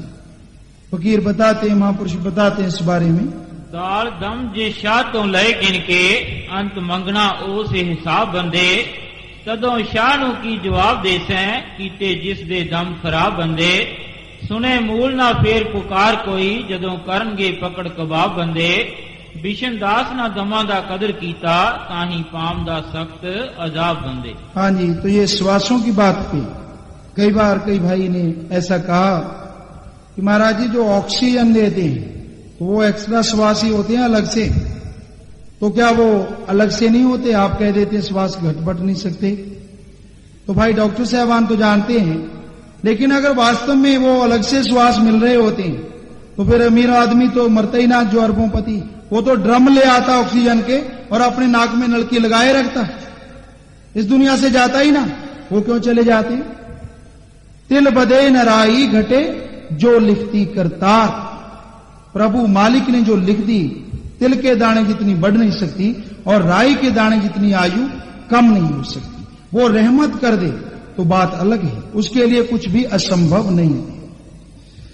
हाँ जी, फिर बताया, किया ना सौदा सच का है झूठे पे लगाया जी, श्वास हीरे लाल जी रहा क्यों गाल जी। तो सच्चा सौदा आपने सुना होगा, सच्चे सौदे से सत्संग करने आ रहे हैं। सच्चा सौदा है क्या? सबसे पहले ये कि सच क्या है। तो सच है भाई परमात्मा, जिसमें कभी भी परिवर्तन हो ही नहीं सकता। जबकि रूहानी फकीरों ने आज से सैकड़े साल पहले बताया हर चीज में परिवर्तन है, और आज वाला साइंसदान कहता है सूरज में वाकई परिवर्तन हो रहा है, अब कहने लगा है। उन्होंने तब कह दिया था मालिक के बिना कोई चीज ऐसी नहीं जिसमें परिवर्तन ना हो, लेकिन ये तब नहीं माना, अब कहता है कि सूरज में भी थोड़ा परिवर्तन हिलचल है। तो भाई फिर साइंस किसकी आगे? महापुरुषों की, रूहानी फकीरों की। कैसे आगे? आगे भी आपको बताएं, उदाहरण देंगे बिल्कुल, और साइंस के आधार पे देंगे, कोई अपने ढोंग नहीं रचे। हाँ जी, किया ना सौदा सच का, बात ही कि सच का सौदा क्या है? सच तो परमात्मा, और सौदा उसकी भक्ति, बिना पाखंड बिना पैसे, उसे कहते हैं सच्चा सौदा। ना कोई नया धर्म, ना कोई नई पार्टी, जिस मर्जी धर्म को मानिए, जो मर्जी भाषा बोलिए, जैसे मर्जी कपड़े पहनिए, बुराइयां छोड़ के सच का सौदा यानी मालिक को याद कीजिए। इसका मतलब यही है, कोई और नहीं। विश्वासों से ये सौदा करना था, लेकिन तू इसे छोड़ के वो सौदे कर रहा है जिसने तेरे साथ नहीं जाना। अरे ये तेरा शरीर जो सबसे ज्यादा भाई तेरा अपना है, वो बच्चे जो सबसे ज्यादा तेरे शरीर के अपने, एक दिन आएगा तेरे शरीर को उठा के चिता पे रख के वही बच्चे अग्नि देंगे, तूने भी ऐसा शायद किया हो, या दफना देंगे। बात एक ही है, रीति का फर्क है। तो भाई फिर तेरा अपना है क्या? आज के युग के लिए वो चीज जरूरी भी है। इंसान जो सफल होते हैं ज्यादातर, तो उनमें आत्मबल बहुत होता है। तो भाई आत्मबल मिलता कहां से? बात यह आती है, खाने के लिए शरीर को तो बहुत कुछ है, ताकत मिलती है, मजबूत होता है, लेकिन आत्मा जिसकी वजह से शरीर है, कई बार आपने देखा होगा 100 साल तक शरीर सही रहते हैं अगर उनमें आत्मा है। 5 साल के बच्चे में से आत्मा चली जाए तो चौथे 5वें दिन वो गलना सड़ना शुरू। तो शरीर की कीमत आत्मा से। तो आत्मा के लिए तू क्या खाता है जरा सोच। कहता मैं बिजी हूं, काम बहुत है जी, इतनी फुर्सत किसके पास जो आत्मा के लिए सोचे। तो शरीर के लिए तो बड़ा कुछ बनाया है, जो आग में तला जाना है, खत्म हो जाना है। आत्मा के लिए है भाई इस कल युग में, और वो है सच्चा परमात्मा का नाम, जिसके जाप से आत्मबल, और आत्मबल बढ़ेगा तो किसी भी अच्छे क्षेत्र में, समाज में भी वो इंसान कभी फेल नहीं हो सकता। सफलता उसके कदम चूमती है जिसके अंदर आत्मबल हो। और परमात्मा के दर्शन तो आत्मा बल पाएगी, अपने आप होंगे ही होंगे। तो भाई इसके लिए तूने श्वास नहीं लगाए बल्कि विषय विकारों में खो दिए। कबीर साहब जी कहते हैं, कबीरा सोया क्या करे जागरण की कर चौंप, ए दम हीरा लाल है गिन गिन गुर को सौंप। बात आती है गुर कौन होता है? वैसे तो मालिक को कहा गया है, तो भाई वो मालिक या मालिक का ऐसा भक्त। गु का मतलब अंधकार, रू का मतलब प्रकाश, जो अंधेरे में प्रकाश कर दे। बाहर वाले में नहीं, वहां तो बल्ब भी कर सकता है, अंदर जो आत्मा पे पर्दा पड़ा हुआ है, मालिक के दर्शन दीदार जो करवा दे। कबीर साहब जी ने फरमाया वो सच्चा गुरु। और मालिक को भी कहा गया कि तू अपने श्वास गिन गिन के मालिक को सौंपता है। गिन गिन के कैसे? आप पैदल जा रहे हैं, बस में या अपनी गाड़ी में सफर कर रहे हैं, अपनी दुकान तक, दफ्तर तक, यहां भी आप जाते हैं काम करने रोजाना, तो भाई चलते जाइए, आंखों से देखते जाइए, हाथों से पैरों से गाड़ी चलाते जाइए। जीभा से कौन सा क्लच दबाना है? ये तो फ्री है, खाली है। तो इसे मालिक की याद में घुमाते जाइए, विचारों से मालिक को याद करते जाइए। यहां आप जाना चाहते हैं वहां भी पहुंच जाएंगे और मालिक की भक्ति भी हो जाएगी।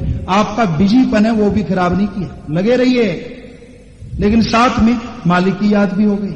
अब टेंशन हो जाता है, बोझ, ज्यादातर तो बोझ जो अत्याचार सिखाते हैं उन पे, नहीं तो जो मेहनत ज्यादा करते हैं उन पे भी कई बार दिमागी टेंशन बोझ आ जाता है। तो उसके लिए दवाई वगैरह का इंतजाम किया जाता है।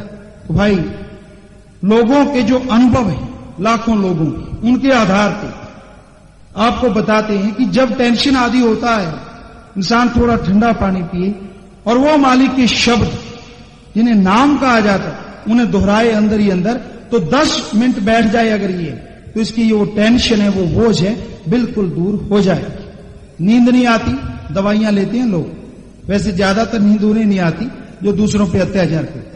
वैसे कई बार रोग भी हो सकता है, बुरा नहीं मानिएगा, कहीं कहीं जी हम तो कभी अत्याचार नहीं किया, नींद नहीं आती, रोग भी हो सकता है। लेकिन ज्यादातर जो दूसरों को तड़पाते हैं वो तड़पते हैं, चैन नहीं आता, और चैन नहीं तो नींद नहीं। तो भाई नहीं नींद आती, सिमरन कीजिए, मालिक को याद कीजिए, तो ऐसी नींद आती है सिमरन भूल जाता है नींद में कराटे। तो भाई ये नाम एक तरह से नहीं, प्रभु का हर तरह से अजमाया हुआ है, और बिल्कुल ये सच है कि मालिक का नाम बहुत जबरदस्त है, बड़ी अचूक दवा है। सर्व रोग का औषध नाम, कल्याण रूप मंगल गुणगाम, सभी रोगों की दवाई है अगर कोई मालिक के सच्चे नाम को सच्चे तरीके से करे। तो अगले अंतर में बताया, वचन संतों के सच्चे हैं करे क्यों अतवारना, मानस जन्म की बाजी जुए में हारना, लिया जिस नाम ना किया कुछ काम ना। महापुरुष बताते हैं इस बारे में, संत दयाल इस जीव को पुकार पुकार कर कहते हैं कि तू सतपुरुष का पुत्र है, ऐसी करनी मत कर, जो जम की चोट खानी पड़े पर ये जीव नहीं मानता और संतों के वचन की प्रतीत नहीं करता, वही काम करता है जिससे जम की ही चोट खावे। हाँ जी, तो संत महात्मा ने, अब वो साइंस वाली बात, रूहानी फकीरों ने कहा है कि जब आत्मा शरीर के ऊपरी हिस्से गगन ये जगह पे आ जाती है तो शरीर लगभग निष्प्राण होता है, उसमें जान नहीं होती। तो पहले तो साइंस ने ये नहीं माना, लेकिन अब साइंस वाले आदमी की जुबानी, हम नहीं कह रहे, डॉक्टर साहबान आए, उन्होंने नाम लिया और वो बात करने लगे, कहने लगे महाराज जी हम लोग नहीं माना करते थे कि ऐसा कुछ होता है। कहने लगे लेकिन अब अमेरिका में ये रिसर्च चल रही है कि जब आदमी शून्य में सोचता है तो उसके परिवर्तन क्या आता है। शून्य, रूहानी फकीरों ने कहा घुटने तक जब आत्मा आए, ये तो महाशून्य है, यहां तक। तो कहते हैं एक इंसान को कहा तू शून्य में विचार कर, कोई एक लेके, कोई भी एक पॉइंट उस पे, और बिल्कुल आंखें बंद करके उसी में खो जा। तो कहने लगे महाराज जी वो खो गया, हमने चेकअप वगैरह करवाया, देखा तो क्या देखा, नब्ज जो 72 बार होती है वो 50-55 बार रह गई, और रक्तचाप ब्लड प्रेशर जो होता है ऊपर वाला 90 में आमतौर पे उम्र जोड़ते हैं और नीचे वाला 90 होता है। तो कहने लगे जब हम उसका टेस्ट किया जो शून्य में जा चुका था तो उसका ऊपर वाला 90 और जो नीचे वाला है वो 60-65 हो गए। तो कहने लगे हम ये मानने लग गए कि जो रूहानी फकीरों ने इंडिया में ये कहा है कि आत्मा जब यहां पहुंचती है तो शरीर में ना के बराबर प्राण होते हैं। हो सकता है वो सच अभी भी हो सकता है। पहले वाला चरण वो मान गए कि वाकई सच है, लेकिन वो क्या कहते हैं, जब तक ना देखूं अपने नैनी तब तक ना मानूं गुरु की कहनी। किसी की नहीं मानता, गुरु की तो बात ही छोड़िए। तो भाई, और ये बिल्कुल सच है, एक दिन उनको मानना पड़ेगा। जैसे नीचे वाला माना कि यहां तक जब आत्मा आती तो शरीर में प्राण न के बराबर होते। साइंसी युग है, इसमें साइंस ने बड़ी तरक्की की, लेकिन एक चीज, ये जो दिल है इसको आराम दिलाना बड़ा मुश्किल है। यानी इसे रेस्ट हो सकता है करवा सकें, लेकिन नहीं, बड़ा ही मुश्किल है। आप सो जाइए, काम धंधा कीजिए, कुछ कीजिए, सोए हुए हैं तो भी इसने तो अपना काम पंपिंग करते रहना है, चलते रहना है। अगर ये रुक गया तो छुट्टी, घर वाले भी कहेंगे चल बाहर। ये है तो सब कुछ है। तो भाई, रूहानी फकीरों ने ये पहले भी बताया और अब भी कि जब सिमरन करते हैं आत्मा यहां पहुंचती है तो ये जो दिल है बिल्कुल रुक जाता है, एक तरह से कभी कभी ही पंपिंग करता है। और शरीर में ये नब्ज, ये ब्लड प्रेशर वगैरह अगर उस समय देखें तो बिल्कुल डाउन आएगा, बिल्कुल नीचे आएगा। और कबीर साहब ने इसे कहा, इस अवस्था को ज्योंदे मरना। जीवित भी होता है इंसान, लेकिन आत्मा सिर्फ यहीं पे होती है, यहीं पे श्वास, सब कुछ यहां होता है और नहीं। तो अब उनके लिए जो कहते हैं आत्मा नहीं है ना परमात्मा है, ये साइंसी युग है जी, इसमें ये बात नहीं चलेगी। कई कहते हैं ऐसे चलेगी, कैसे नहीं, वो मालिक बड़ा ताकतवर है, सबको मनवा के छोड़ता है। कनाडा से एक भाई आए तो उन्होंने बताया कि महाराज जी हमारे हॉस्पिटल में क्या हुआ, एक जगह पे औरत आई और हॉस्पिटल में बहुत से डॉक्टरों को बुला लिया गया। वो तगड़े घराने से थी, ऊंचे घराने से। तो सभी डॉक्टर साहबान उसका चेकअप करने लगे। थोड़ी देर के बाद क्या देखा कि वो औरत शरीर छोड़ के चली गई, मर गई। तो डॉक्टरों ने देखा हार्ट में जो बिना प्रकृति नहीं, अप्रकृतिक जो होता है कृत्रिम, वो श्वास देने की कोशिश की गई हार्ट को चलाने की, लेकिन नहीं चला। तो उन्होंने घोषित कर दिया कि ये मर गई। लेकिन परिवार वाले नहीं माने, जब तक हमारा फलां आदमी नहीं आएगा हम आपको यहां से जाने नहीं देंगे। और ऊपर तक पहुंची, सरकारी डॉक्टर थे, नौकरी करनी थी, पता था कि अगर बिगड़ गए तो काम और हो जाए। तो वो रुक गए बेचारे। लेकिन एक ने फिर देखा, उसने भी कहा कि ये मर चुकी है। और फिर आपस में बहस करने, क्या करें, कैसा जमाना आया है, दुनिया कैसी हो गई, अब जाने नहीं देते, वो तो मर गई। तो ठीक 45 मिनट के बाद उस शरीर में फिर से प्राण आ गए। साइंस के लिए चुनौती, बताए आए कहां से, जब उसके शरीर में कहीं भी नहीं था। सब चेकअप किया गया, अंगूठे से लेके सिर तक, कहीं कोई प्राण नहीं थे। 45 मिनट तक देखा गया। फिर वो आए कहां से, क्या श्वास कई बार गुम हो गए तो जो पड़क देने अंदर आ गए, क्या चुंबक थी। और फिर देखिए, इससे भी बड़ी हैरानी, तो जैसे वो जिंदा हुई औरत, उसने उठ के ये कहा डॉक्टरों से कि अगर मैं ये बता दूं कि सबसे पहले और सबसे बाद में मुझे किस डॉक्टर ने कहा था कि ये मर गई, तो साइंस के लिए चुनौती। जब वो वहां थी नहीं तो पता कैसे बताएगी। तो उसने 20 डॉक्टरों में से उन डॉक्टर साहबान का हाथ पकड़ लिया जिसने सबसे पहले कहा था ये मर चुकी, और बाद में उसका जिसने बाद में कहा था। और यही नहीं, वो कहती जो 45 मिनट में आपने बातचीत की है वो भी मैं बताऊंगी। और उसने बताया कुछ कुछ जैसे इंसान को याद रहता है। तो वो हैरान रह गए, कहने लगे फिर तू थी कहां, हथियार डाल दिए, क्योंकि साइंस तो बता नहीं पाएगी कहां थी। उसी से पूछते हैं तू कहां थी, तो वो कहती मुझे ये तो पता नहीं, लेकिन मैं आपके इर्द गिर्द उड़ रही थी एक तरह से, और मैं कोशिश कर रही थी, मुझे मेरा शरीर भी नजर आ रहा है, मैं कोशिश कर रही थी कि उसमें जाऊं, लेकिन जा नहीं पा रही थी, अब एकदम से इसमें आ गई। तो भाई वो कहते हैं उस भाई के अनुसार कि वो रिसर्च में लगे कि आखिर ये चीज क्या थी, जबकि अपने इस देश में ऐसे रूहानी फकीर हुए जिन्होंने बहुत पहले से ये रिसर्च कर छोड़ी कि वो आत्मा थी और आत्मा है। तो भाई ये है तो एक विषय है रिसर्च करने के लिए, करना तो चाहिए कि आखिर वो क्या थी जिसने ये सब कुछ बता दिया। तो भाई अब बताइए, ये साइंस में रूहानियत साइंस आगे है या ये इंसान की दिमाग की? माना कि ये भी इंसान ने साइंस पैदा की, लेकिन वो अपनी नहीं, मालिक की, परमात्मा की रहमत कहते हैं। अपने कभी नहीं कहेंगे कि मैंने याद की, जैसे एक इंसान कहता है, अब एक साइंस की बात चली, तो अपना ये देश वैसे तो रूहानी फकीरों का देश है, लेकिन यहां एक बात बच्चों को आम पढ़ाई जाती है। क्या कहते हैं कि जी आदमी के पूर्वज जो है वो बंदर हैं, बंदर से आदमी बना है।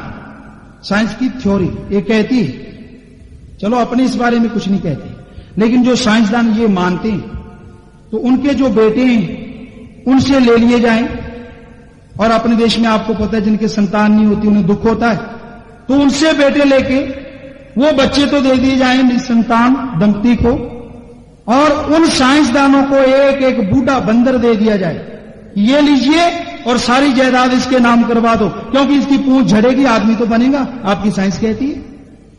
तो आज क्या चक्कर हो गया कि वो बंदर जो है अब आदमी क्यों नहीं बन रहा? ये वातावरण बदल गया जी, वायुमंडल बदल गया। अरे भाई, जब ये बना था तो तब वायुमंडल कैसा था तुझे पता है? तूने कैसे कह दिया कि बदल गया? तब का क्या पता है तेरे पास? और भाई ये बिल्कुल सच है कि बुत अलग अलग बने। अब ये साइंसदानों के लिए ये भी है कि मुर्गी पहले बनी कि अंडा, ये अंडे को कहेंगे, लेकिन मुर्गी के बिना अंडा आया कहां से? अगर मुर्गी बनी है तो अंडे के बिना मुर्गी कैसे पैदा होगी? ये कहेगा अंडा क्या कहता है वो भी बताएंगे कि पहले बरसात हुई, उल्का पिंड टूट के आया, बरसात हुई, बड़ा पानी भर गया, धीरे धीरे उड़ता रहा, चला गया, और बाद में यहां जल के जीव जंतु पैदा हुए, उन्होंने अंडे दिए, अंडे बिगड़ते गए, और ज्यों ज्यों वो छोटे बड़े होते गए जीव निकलते रहे। तो भाई कछुए के अंडे तू घर में रख ले, शायद बच्चे निकले आए, कोई आदमी का बंदा उसमें से आ जाए बाहर। अब क्यों नहीं बिगड़ रहे? तब तो ऑटोमेटिकली बिगड़ रहे थे, अब तू बिगाड़ के देख ले।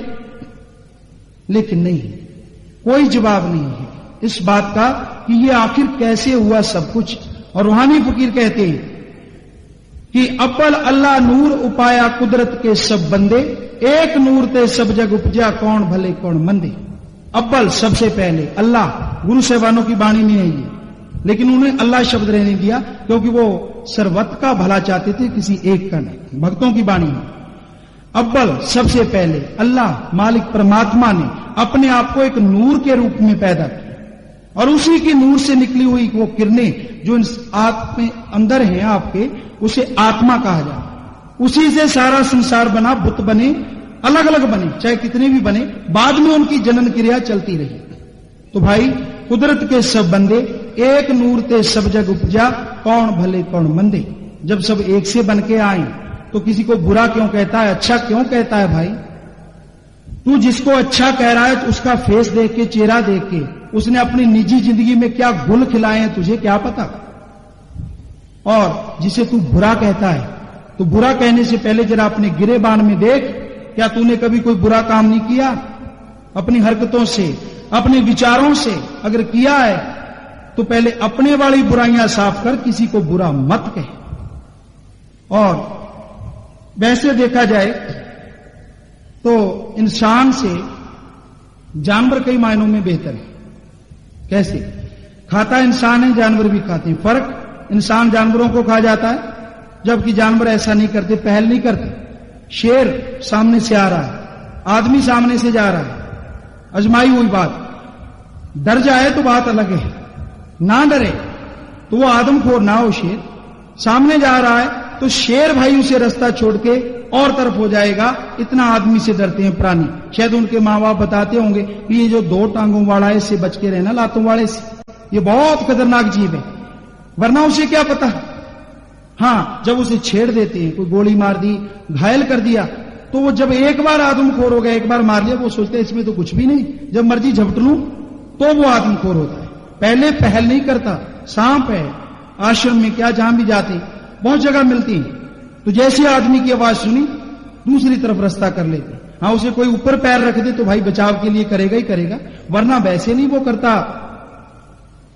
और फिर देखिए, आदमी के बाल बच्चे होते हैं वो जानवरों के भी होते हैं, बल्कि जानवर का गोबर भी काम में आता है, मरने के बाद हड्डियां चमड़ा भी काम में आता है। इंसान के साथ ऐसा नहीं।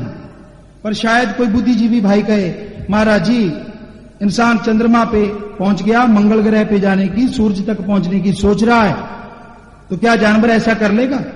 नहीं, वाकई आपकी बात सही है, ऐसा जानवर नहीं कर सकता। आज के इंसान ने जो साइंस में तरक्की की है, जितनी सुख सुविधा बनाई है, कहने सुनने से परे बहुत ही कुछ बनाया है, लेकिन जितना नीचा ये इंसान गिर सकता है उतना नीचा जानवर कभी ना तो गिरा है और ना कभी गिरेगा। कैसे? साइंस का दूसरा पहलू कि उसने जो परमाणु बम एटम शक्ति जो बना छोड़ी, क्या ऐसी कोई ताकत जानवर बना सकता है जिससे आदमी नहीं, वातावरण में प्रकृति जो है उसका सर्वनाश हो जाए, प्रलय एक तरह की। अरे भाई, ये बनाने वाला क्या कहता है? मैं ऐसे चलाऊंगा, मेरी उंगलियों में प्रलय है और सब संसार पे मेरा राज होगा। अरे वो जानते हुए भी अनजान है, और प्रभु ना करे कि ऐसा हो ही ना, ऐसा उसकी इच्छा कभी पूरी ना हो। वो जानते हुए भी अनजान क्या है? अरे जब वो चलेगा तो इतनी हीट, इतनी गर्मी वातावरण में होती है कि कोई भी चीज उसके सामने आएगी वो पानी की तरह पिघल जाएगी। अरे तू फिर राज किस पे करेगा? मुर्दा शरीर भी नहीं होंगे। और ये क्यों होता है? नफरत की वजह से, ईर्ष्या की वजह से। एक कंट्री दूसरे से ईर्ष्या करती, दूसरी दूसरे से, और अपने इंतजाम के लिए ये सब कुछ बनाए जा रहे हैं। और जितना खर्चा भाई इन पे होता है, अगर इस खर्चे को हटाया जाए तो कैसे? कि अगर आपस में इंसान को इंसान ही समझ ले और कुछ नहीं, ना देवता ना भगवान कुछ ना समझे, जो कि वो है इंसान, अगर इंसान को इंसान समझ ले तो ये धरती जो नरक की तरह बदतर होती जा रही है, ये स्वर्ग जन्नत से भी बढ़ के हो सकती है। ये सिर्फ इसके मन का काम है, बुरे विचारों का और मालिक को भूलने का। ज्यों जो मालिक से दूर होता है त्यों तो बुरे काम बढ़ते जाते हैं। अगर ये मालिक को याद करे, इंसान को इंसान समझे, तो भाई जितना खर्चा वो एटम शक्ति परमाणु पे आता है ना, उतने खर्चे को आम मानवता पे लगाया जाए तो अपना देश तो क्या, संसार में कोई भी भूखा ना सोए, कोई भी गरीब ना रहे। लेकिन ये उधर की नहीं सोचता, अपनी तबाही का सामान अपनी उंगलियों के इशारों पे तैयार किए बैठा, और इसने तबाही देखी है पहले। जापान में ऐसा हो चुका है, लेकिन फिर भी ये नहीं मानता। अहंकार है ऐसे अपनी अकल पे, अरे पता नहीं तू रहेगा कि नहीं, जो बनाने वाला भी है, तेरा भी कोई पता नहीं वो पड़ा ही चल गया तो भाई ये कहता है ऐसे नहीं वैसे चलेगा, वो पता नहीं होता मालिक की कुदरत। तो भाई कहने का हमारा मतलब, तो इतना नीचा वास्तव में जानवर नहीं गिरेगा, वो ज्यादा से ज्यादा एक दो को मार लेगा, लेकिन सारी मानवता, सारे जीव जंतु, सारे पर्यावरण के लिए एक पक्षी या जानवर कभी खतरा नहीं हो सकता जितना आज का इंसान हुआ बैठा है। तो भाई आखिर में बताया, कहें शास्त्र नाम जी हर श्वास में नाम ध्या, इसी जन्म में आत्मा को जेल से ले छुड़ा, यही तेरा काम जी है जपना नाम जी। शास्त्र नाम सिंह जी महाराज ने बताया है शब्द के भजन के आखिर में कि प्रभु को याद कर और आपस में प्रेम कर, मालिक का नाम जप, यही तेरा सबसे उत्तम कर्म है। इस बारे में बताते हैं महापुरुष श्री गुरु रामदास जी फरमाते हैं कि बैठते उठते खड़े रास्ते में चलते भी आप मालिक को याद करते रहो। सतगुर वचन है और वचन ही सतगुर है, जिस द्वारा वो मुक्ति का राह दर्शा देंगे। हाँ जी, तो यही बताया हर महापुरुष ने कि आपस में प्रेम करो। एक भाई मुसलमान फकीर कहते हैं, तू अपने पड़ोसी से प्यार कर। बात तो छोटी सी है, तेरा वो पड़ोसी, उसका वो पड़ोसी, उसका वो पड़ोसी, यानी सबसे प्रेम कर, पर स्वार्थ नहीं होना चाहिए। और यही बात गुरु साहबान फरमाते हैं, जिन प्रेम किया तिन ही प्रभु पाया। जो प्रेम करते हैं वो प्रभु मालिक को पा जाते हैं। और यही बात शास्त्र नाम सिंह जी महाराज फरमाते हैं, प्रेम करो आपस में भाई, प्रेम में राम समाया है। प्रेम रूप में बैठा घट घट, प्रेम से ही प्रभु पाया। आपस में प्यार करो और बिना स्वार्थ का प्यार, निजी स्वार्थ ना हो। तो भाई इस दुनिया को किसी भी चीज से खतरा कभी हो ही नहीं सकता। खतरा है तो इसकी नफरत से, गंदी सोच से, और उसे बदल सकता है मालिक का सच्चा और पवित्र नाम। तो भाई वो नाम बिना दाम के, वो शब्द बिना कोई लिए या धर्म छुड़ाए, जात छुड़ाए, बिना पैसे के, बिना भाषा के बदले दिया जाता है। तो वो शब्द हैं, 3 शब्द हैं, कोई लंबी चौड़ी बात वो आपको बताएंगे। पर उससे पहले जो दरबार की साध्वी बीबियां हैं वो आपको भजन सुनाएंगी। ये आप देख रहे हैं आपके आसपास सेवा पे लगे हुए हैं, ज्यादातर पुराने सत्संगी ही या फिर साधु हैं, ये साज वगैरह बजाते हैं। तो आप शायद सोचते होंगे साधु तो हैं लेकिन इनके वो और वो नहीं है, तो इनको वो नहीं करने दिया जाता, यानी किसी भी तरह का कोई ढोंग। ये वहां पे जमीन है आश्रम की, वहां 500 के करीब साधु, सबके सब हाँ गृहस्थ जीवन त्यागा जाता है इनसे, उसे त्याग दो। सबके सब वहां मेहनत करते हैं, ये नहीं कि माड़ा फेरते, नहीं, मेहनत करो, मालिक ने जमीन बनाई, शरीर बनाया, मेहनत करो, पैदा होगी, पढ़ाए जाते हैं, पढ़ते भी हैं, स्कूल भी है वहां। तो भाई ये मेहनत करते हैं और उसी की मेहनत से ये खर्चा चलता है। और वहां हर धर्म का साधु है लगभग, आपने देख भी लिए होंगे। तो भाई वहां उनको सरनेम से नहीं बुलाया जाता, मानवता का पाठ सच्चा। क्या कहते हैं, बड़ा है तो पिता के तुल्य समान, पिता के समान, बराबर का है तो भाई, छोटा है तो बेटे के समान, बड़ी है तो माता के समान, बराबर की है तो बहन। वहां ये शब्द ही प्रयोग होते हैं आपस में, अगर किसी को बुलाना पड़े, माता जी या पिताजी या भाई जी, ये शब्द ज्यादा। और जिसकी सख्त जरूरत है आज की इंसानियत को, आप खुद अंदाजा लगाइए, बुद्धिजीवी हैं, पढ़े लिखे हैं, अगर वो चीज हो जाए भाई, मालिक ऐसा करेगा नहीं, ऐसे ही चाहते हैं, तो भाई क्या रहेगा, कुछ भी तो नहीं। तो फिर क्यों ना ये नफरत को ढाके प्रेम किया जाए। लेकिन आज का इंसान, 2 पड़ोसी हैं, मकान का झगड़ा हो गया, तो भाई उस झगड़े में एक दूसरे के 5-5, 10-10 लोग मारे गए। वो मकान तो भाई जब जी चाहे आप बना सकते हैं, लेकिन वो जो 5-5, 10-10 मर गए, क्या तू उसे जिंदा कर देगा? अगर नहीं तो मकान तो तूने खुद बनाया था, उसके लिए झगड़ा क्यों करता है?